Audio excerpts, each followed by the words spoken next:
우리가 가지고 있는 크레딧 카드에 아메리칸 익스프레스라는 카드가 있죠. 그 아메리칸 익스프레스의 CEO가 되시는 분이 10년 전에 샌프란시스코 어느 회의장에서 자기의 직위를 사임한다고 그냥 폭탄 발언을 했어요. 모든 사람이 깜짝 놀랐습니다. 10년 전에 연봉이 자그마치 400만 불, 기하학적인 숫자죠. 우리는 상상할 수 없는 연봉 400만 불짜리 직위를 자기가 사임한다고 자진 사퇴를 했습니다. 모든 사람들이 꿈꾸는 자리, 평생에 한 번 벌어도 벌지 못하는 1년 만에 400만 불을 버는 그 자리를 박차고 나섰어요.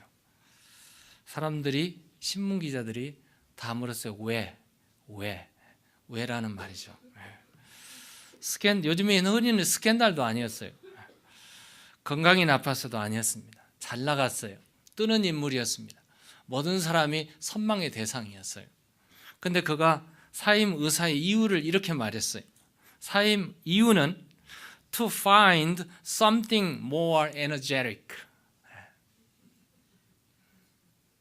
사람들이 너무 놀랐어요. 진짜 보다 더 활력 있는 일을 찾기 위해서 사임합니다. 이렇게 했어요.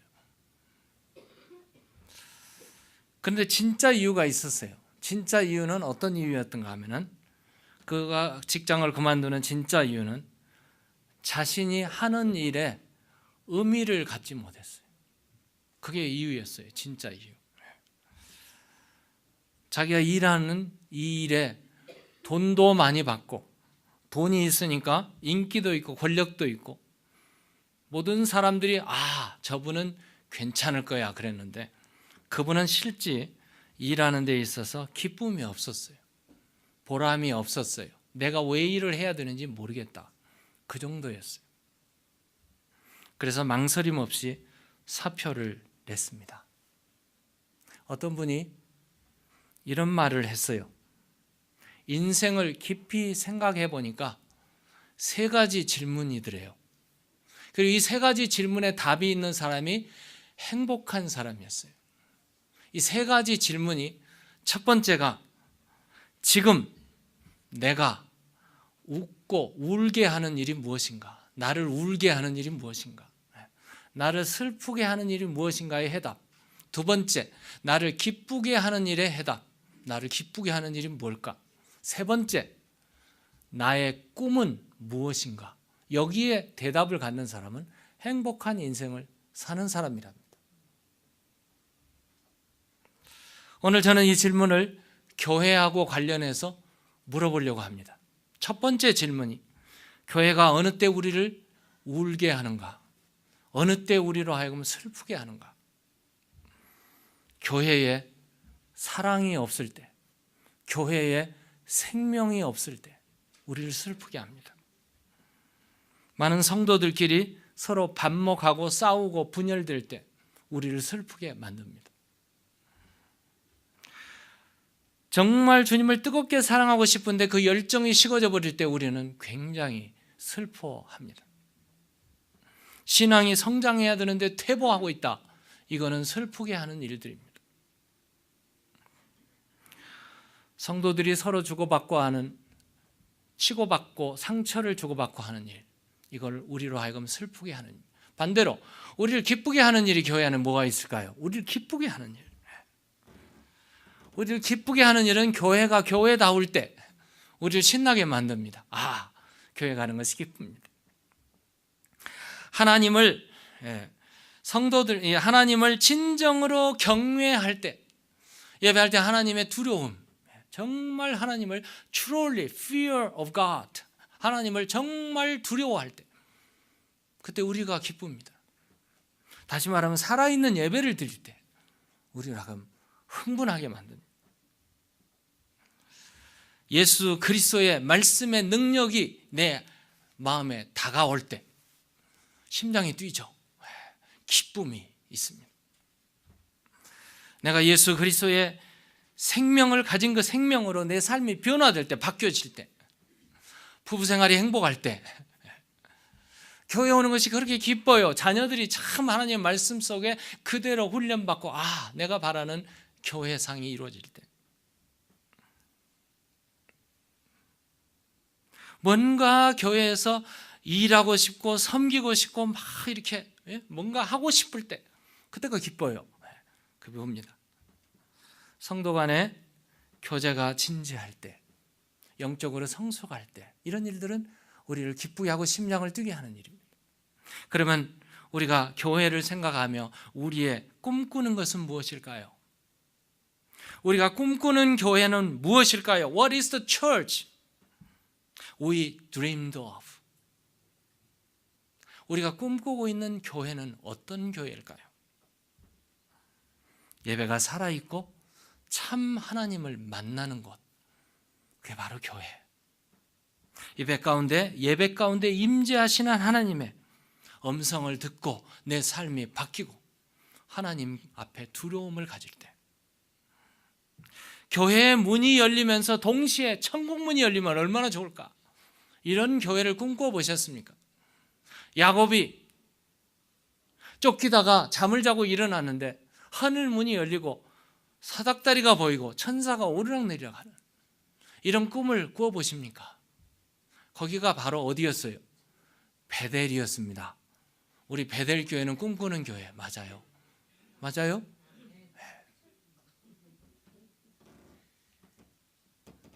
온 성도들이 레프트 아웃 안 되고 버려지지 않고 하나가 되고 한 몸을 이루고 서로 교제하고 뜨겁게 섬기고 뜨겁게 사랑하는 믿음의 공동체가 이루어지는 것, 이것이 바로 주님이 원하는 교회상 아닐까요? 하나님의 말씀이 선포되고 온 성도들이 하나님의 말씀 앞에 떨며 두려워하며 그 말씀 속에 오늘 찬송대로 치료가 이루어질 때, 내 영혼의 아픈 상처들이 치료될 때, 이런 교회를 꿈꿔 보십니까?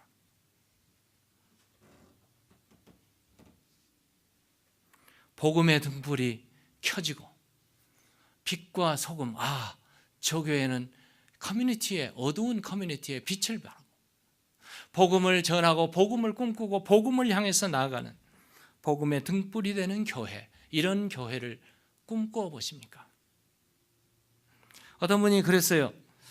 천재와 바보, 성공자와 실패자는 태어나는 것이 아니라 만들어지는 것이다. 맞습니까? 교회도 그렇습니다. 좋은 교회는 태어나는 것이 아니고 만들어지는 것입니다.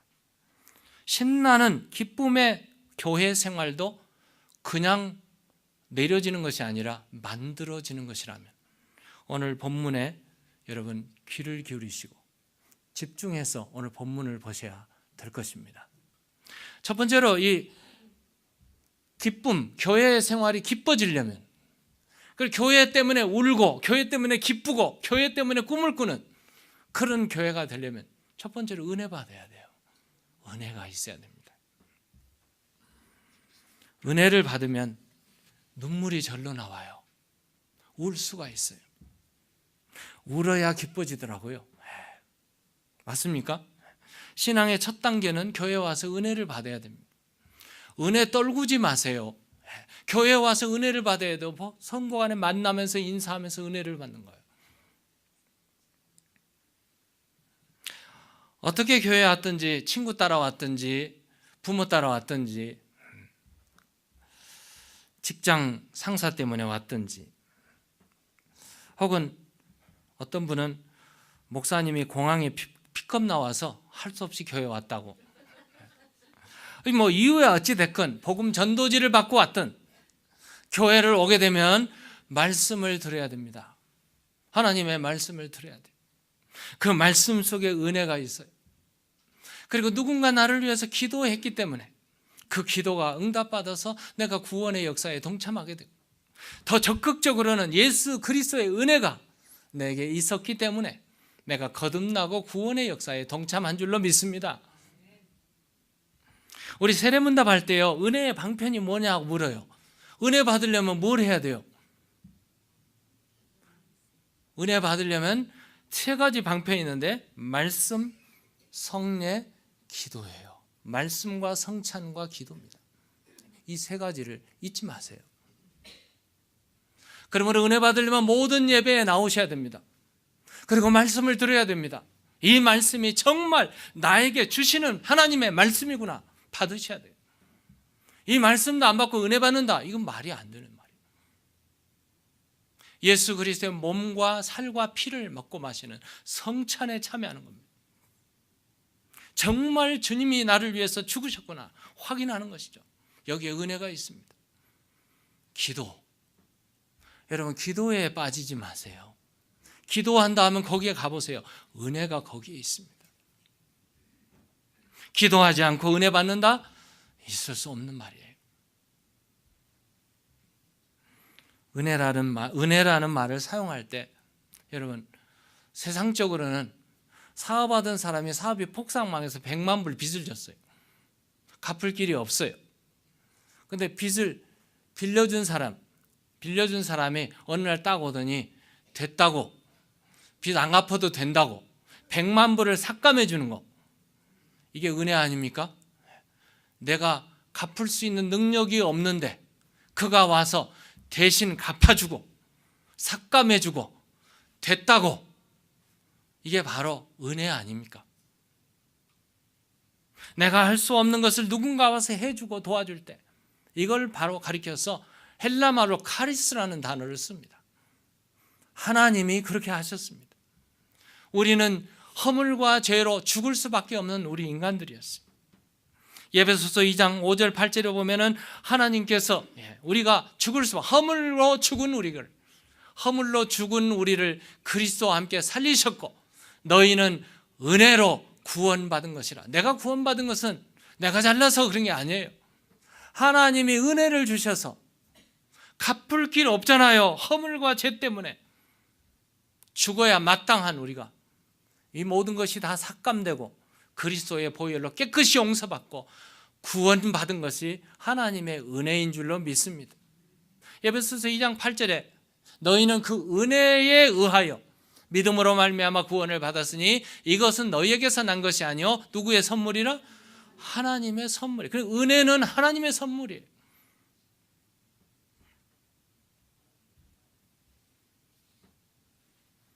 죄인이 할 수 있는 일이 뭘까요? 죄 짓는 일밖에 없어요. 죄인은 죄를 짓게 돼 있어요. 죄인들어 죄 짓지 말라 하면 그건 안 돼요. 그러므로 지금부터 죄를 많이 지으세요. 이런 말은 아니에요. 이런 말은 아니에요. 우리가 죄인으로 태어났어요. 그래서 사는 것이, 생각하는 것이, 하루하루 살아가는 것이 죄 속에 살아갑니다. 이걸 가리켜서 원죄와 번죄라고 그러죠. 원죄와 자범죄라고 그러죠.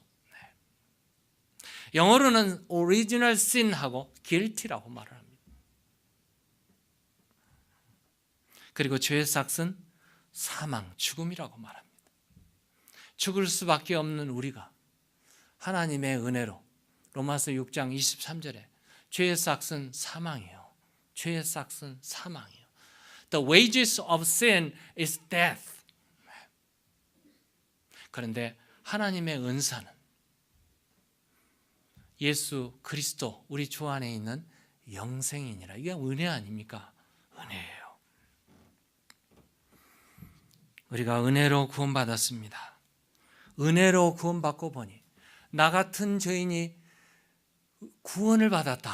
눈물 흘리지 않을 수가 없어요. 나 같은 죄인을 위해서 그리스도께서 십자가의 그 고난과 그 멸시와 그 상처와 아픔을 당하시고 십자가에 죽으셨다. 내 죄를 씻기 위해서 눈물 흘리지 않을 수가 없습니다. 주님의 그 사랑 받았으니, 주님 나를 위해서 죽으셨으니 나도 내 한 몸 주님 위해서 울고 불고 드리겠습니다. 이 은혜를 받으면 눈물이 절로 나요. 눈물이 절로 납니다. 은혜를 받으니 헌신하게 돼요. 은혜를 받으니 주님이 나 같은 사람을 용서하셨으니 나도 용서하겠습니다. 은혜 받는 일들이 용서로 나타나죠.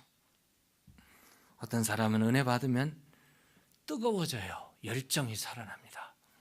그래서 민족을 초월하고 국가를 초월해서 선교사로 나가요. 이게 바로 은혜 받은 사람의 특징입니다. 은혜 받으면 눈물 나고 심장이 뛰어요. 심장이. 지금 심장이 안 뛰었다는 말인가? 뛰고 있지만 더 많이 뛰어요. 더 많이 뜁니다. 그래서 제가 심장을 한번 찾아봤어요. 심장의 기능이 뭔가? 심장의 기능이 보니까요, 우리 몸 안에 흐르고 있는 모든 피가 막 불순물이 들어오고 산소가 부족하고 이 피가 어디로 전부 정맥을 통해서 심장으로 다 와요. 전부 들어옵니다. 그러면 흡수해요. 가지고 심실로 옮겨져요. 심방으로 옮겨지는데 옮겨지는과 동시에 폐로 들어가요. 폐에서 걸러주고 산소를 공급하고, 그래서 또 다시 심실로 심방으로 들어가지고 동맥으로 해서 동맥에서 펌프질을 해줍니다. 그럼 온 몸으로 피가, 산소가, 영양분이 있는 이 모든 것들이 온 몸으로 다 퍼져나가요. 그래서 몸의 기능을 하게 됩니다. 이걸 교회에 적용해 본다면 어떨까요? 죄 많고 허물 많은 사람들이 전부 교회에 와서 하나님의 은혜로 구원을 받습니다. 예수 그리스도의 보혈로 깨끗이 씻어집니다. 그래서 건강한 교인들이 됩니다. 하나가 이루어집니다. 전부 하나로 연합되어서 전부 예배받고 은혜받고 씻어지고 걸러지고 다 해서 어디로 가는가? 세상을 향해서 나가는 겁니다. 이게 심장의 기능이에요. 오늘 우리의 신앙생활하고 비슷해요. 심장이 멈추면 죽습니다. 심장이 멈추면 그 사람이 심장마비로 죽어요. 근데 심장이 뛰어야 됩니다. 심장이 뛰어야 돼요. 은혜를 받으면 심장이 뜁니다. 하나님이 주시는 은혜, 그 은혜는 어디서부터 받는가? 그리스도 안에서 받아요. 7절, 오늘 보면 7절에 보시면 우리 각 사람에게 그리스도의 선물의 분량대로 은혜를 주셨나니, 우리 각 사람에게 은혜를 그리스도께서, 그리스도 안에서 우리에게 주신단 말씀이에요. 하나님은 은혜를 주시는데 그리스도를 통해서 주신다. 그러므로 그리스도 안에 있으면 어떻게 되는가? 은혜 받게 돼요. 그리스도와 함께 장성한 분량에 이르도록 은혜를 받게 되는데, 그리스도가 내 안에 오면, 그리스도가 내 안에 오면 어떻게 되나? 오늘 찬양하잖아요. 내가 그리스도와 함께 살리라. 나는 죽고 그리스도는 살아나요. 이게 바로 은혜의 생활입니다. 그리스도가 풍성하게 내 안에 오시면 나는 온데간데 없이 사라지고 내 안에 누가 계십니까? 그리스도께서 계십니다. 오늘 본문 10절이죠. 내리셨던 그가 곧 하늘 위에 오르신 자니 이는 만물을 충만하게 하려 하심이라. 내리셨던 그분은 십자가에 죽으셨던 분, 오르신 분은 십자가에 부활하신 분. 그리스도 그분은 누군가? 만물을 충만케 하시는 분이에요. 우리에게 은혜를 주시는데 그냥 겨우 살아가는 은혜가 아니라 충만한 은혜를 쏟아 부어 주실 줄로 믿습니다. 은혜 받아야 심장이 뜁니다. 은혜 받아야 눈물이 납니다. 은혜 받아야 살맛이 나는 거예요. 자, 은혜 받은 사람이 어떻게 되는가? 오늘 본문으로 다시 돌아갑니다. 하나님의 은사대로 섬기는, 오늘 본문 11절 12절에 보시면 그가 어떤 사람은 사도로, 어떤 사람은 선지자로, 어떤 사람은 복음 전하는 자로, 어떤 사람은 목사와 교사로 삼으셨습니다. 이는 성도를 온전케 하여 봉사의 일을 하게 하며 그리스도의 몸을 세우게 하려. 그리스도의 몸을 세우려고.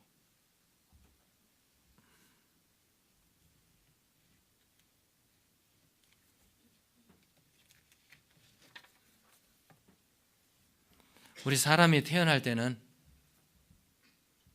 모양이 다 달라요. 쌍둥이도 얼굴이 달라요. 다 다르게 태어납니다. 또 다르게 태어날 뿐만 아니라 능력이 다 달라요. 어떤 사람은 시인으로 태어나고, 어떤 사람은 메케닉으로 태어나고, 어떤 사람은, 저는 참 그림을 잘 못 그려요. 근데 어떤 사람은 그림을 잘 그려요. 이건 뭐랄까요? 재능이죠, 재능. 다르게 태어난. 어떤 사람은 음악을 참 잘해요. 노래를 참 잘해요. 어떤 사람은 음치로 태어나요. 그래서 노래를 잘 못해요. 성가대에 앉고 싶은데 노래 못해서 못해요. 하나님은 우리 사람을 동등하게 하나님의 형상으로 창조했지만 능력이 다 다르게 그렇게 만드셨습니다. 성령의 은사도 같습니다. 예수 그리스도의 이름으로 거듭나게 되면 모든 사람에게 성령의 은사를 다 주십니다. 여러분 모두에게 다 은사를 주십니다. 그런데 은사는 다 달라요. 능력도 달라요. 분량도 다릅니다. 하나님은 그렇게 주십니다. 그렇게 주시는 은사를 가지고 뭐 하라고? 오늘 여기 나오잖아요. 성도를 온전케 하여 봉사일을 하게 하고 그리스도의 몸을 세우려고. 그 은사 가지고 토이처럼 가지고 놀라고 주신 거 아니에요. 그 은사 가지고 자기만을 위해서 독단적으로 쓰라고 하신 게 아니에요. 은사 잘못 쓰면 상처를 줍니다. 조심하셔야 돼요. 오늘 본문에 보시든지 사도, 선지자, 복음 전하는 자, 목사와 교사. 목사와 교사는 같은 사람이에요.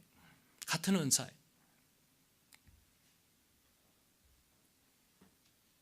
어느 책에 보니까 스테드만이라는 분이 이런 교회 4가지 직분에 대해서 설명해 놨어요. 사도를 주셨다면 사도는 누구인가? 우리 몸에서 골격이라고 그래요. 사도는 골격입니다. 우리 몸에는 골격이 있죠. 척추가 있고 골격들이 있습니다. 건물을 지으려면 건물에 뭐가 있어야 돼요? 기둥들이 있어야 돼요. 기둥들. 그러니까 이 기둥, 골격 이것이 바로 사도들입니다. 성경에 보니까 에베소서 2장 20절, 에베소서 2장 20절에 보면은 그 골격이 무엇인가? 골격은 이 사도들과 선지자들의 터 위에 세워진 교회라. 사도들과 선지자들의 터 위에 세우심을 입은 자. 이게 바로 교회 골격들을 말합니다. 그뿐 아니죠. 디모데전서 3장 15절에는 이 집은 살아계신 하나님의 교회요 진리의 기둥과 터라고 말하고 있습니다. 그러니까 사도들은 바로 골격을 말합니다. 선지자는 누군가? 선지자는 우리 몸의 신경 부분이에요.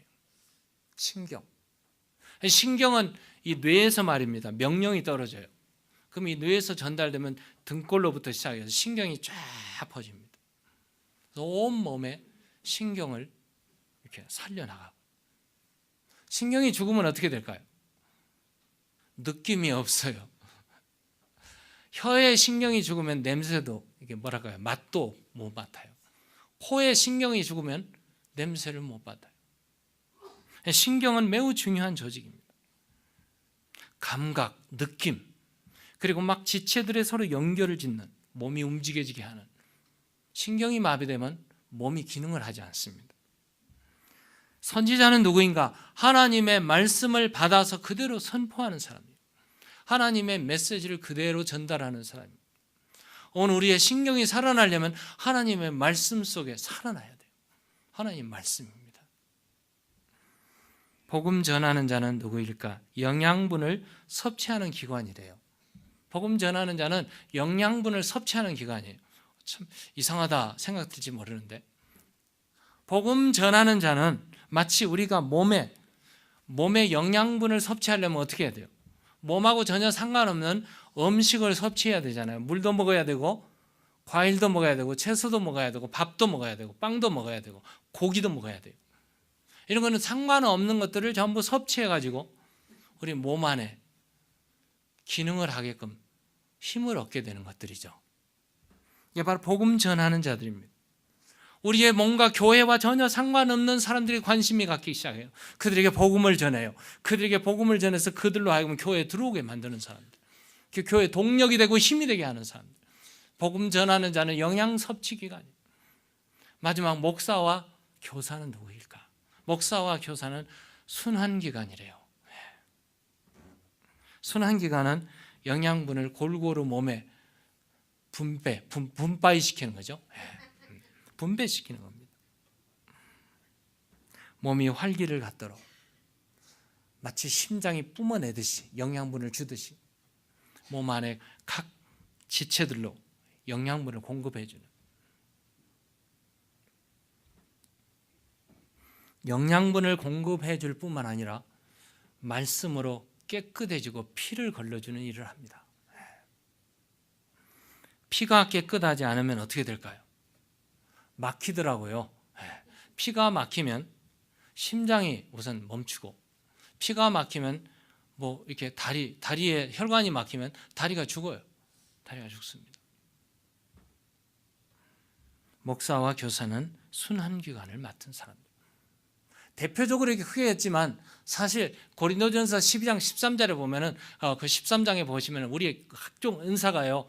은사가 지금 드러나는 여기 드러나는 은사들인데 보이지 않은 것이 더 중요한 게 많아요. 우리 몸에 그렇잖아요. 보이는 부분이 영광을 많이 받는데 사실은 보이지 않은 부분이 더 중요하단 말이에요. 우리에게는 은사들이 많아요. 17가지, 고린도전서 12장 13장에 한 17가지 정도 돼요. 성경의 모든 것은 은사를 다 합친 분이 계산해 보니까 한 30몇 가지더라고요. 이렇게 많은 은사들이 있습니다. 하나님이 은사를 주신 목적은 교회를 세우려고 주신 것입니다. 하나님이 주신 나의 은사를 가지고 교회를 섬기고 일하고 나아갈 때 우리의 가슴이 뛰어요. 기쁨이 있습니다. 일하지 않은 사람이 기쁨이 없어요. 여러분, 교회에 무슨 일이든지 일해 보세요. 거기에 몰두해 보세요. 거기에 기도해 보세요. 거기에 나아가 보세요. 거기에 기쁨이 있어요. 심장이 뛴단 말이에요. 아, 내가 이것 때문에 주님을 기쁘시게 한다. 마지막으로 꿈입니다. 우리의 꿈은 어디에 있을까? 신앙생활 재밌게 하려면 우리의 꿈은 성숙함입니다. 성장해야 돼요. 성장입니다. 어디까지 성장해야 될까요? 오늘 본문에 보시면 그리스도의 장성한 분량에까지, 그리스도까지, 그리스도처럼 되는 겁니다. 우리 로렌스라는 신부였어요. 신부, 굉장히 경건한 신부인데요. 로렌스, 브라더 로렌스라고 그러죠. 하나님의 임재 연습이라는 그 책이 있습니다. 제목이요, 영어 제목으로 The Practice of the Presence of God, 하나님의 임재 연습이에요. 거기에 그가 이렇게 기록했어요. 영적 성장은 단지 성경을 많이 아는 지식이 아닙니다. 또 지켜야 할 것들을 잘 지켜나가는 것이 아닙니다. 또 내가 즐겨 했던 모든 것을 멀리하는 것도 아닙니다. 단지 겉의 모습을 바꾸는 것이 영적 성장이 아닙니다. 그러면 영적 성장이란 무엇일까? 매일 당신의 삶에서 하나님의 임재를 경험하는 것입니다. 당신의 집안에서, 사무실에서, 당신이 일하는 건설 현장에서, 당신이 어디에 있든지, 당신이 무엇을 하고 있든지 하나님께서 임재하고 계시다는 사실을 느끼는 순간, 그 순간입니다. 그분이 그곳에 임재하시는 이유는 당신을 지원하고 격려하고 모든 악에서 보호하며 성장시키기 위해서 그곳에 임재하고 계십니다. 얼마나 놀라운 말씀인지 몰라요. 하나님이 내 인생에 찾아와서 나와 함께 동행하고 나와 함께 있게 하시는, 그리스도의 손과 내 손이 함께 포개지고 그리스도의 발과 내 발이 함께 포개어져서 하나님의 임재가 내 손과 발에서, 내 심장에서 함께 일어나는 일, 이게 바로 영적 성장입니다. 성숙의 목표는 그리스도, 성장의 범위는 진리 안에서, 말씀 안에서. 오늘 보시는 대로 골로새서 2장 6절 7절 보면, 그러므로 너희가 그리스도 예수를 주로 받았으니 그 안에서 행하되, 그 안에서 뿌리를 박으며 세움을 받아 교훈을 받은 대로 믿음에 굳게 서서. 어린 아이들은요, 흔들려요. 이리 흔들리고 저리 흔들리고, 이리 귀가 쏠고 저리 귀가 쏠고. 그런데 성장하면 어떻게 될까요? 아이 때 보지 못했던 것을 어른은 보게 됩니다. 아이 때 느끼지 못했던 것을 갖게 됩니다. 진리 안에서 뿌리를 박으며 세움을 받아 교훈을 받은 대로 믿음에 굳게 서서 성장해야 됩니다. 성장의 방법은 무엇일까요? 성장의 방법은 사랑 안에서 스스로 세우느니라. 사랑 안에서 세워집니다. 그래서 제가 찾아봤어요. 이 사랑이라는 말이 무슨 단어일까 했더니 아카페였어요. 만약에 인간적인 사랑이라면 조건 때문에 서지 못합니다. 네가 내가 나한테 한 만큼 하기 때문에 용서도 안 됩니다. 근데 아카페의 사랑은 무조건적입니다. 그러므로 용서할 수 있고 세울 수 있고 서로 밀어줄 수가 있습니다. 여러분, 신앙생활, 교회생활 기쁘게 해야 되지 않습니까? 교회는 것이 기뻐야 되지 않겠습니까? 내가 하는 일이 정말 기쁨으로, 정말 가슴이 뛰고 심장이 뛰는 일로 변해야 되지 않겠습니까? 그러려면 은혜 받으면 돼요. 은혜 받으면 눈물이 나옵니다. 은사대로 섬기면 가슴이 뜁니다. 우리의 꿈은 그리스도의 장성한 분량의 성숙을 향해서 달려가는 겁니다. 내가 성장한 성숙한 그리스도인이 되면 성숙한 교회가 되고, 성숙한 교회에 하늘문이 활짝 열려서 천국의 놀라운 영광이 우리 가운데 머물게 될 줄로 믿습니다.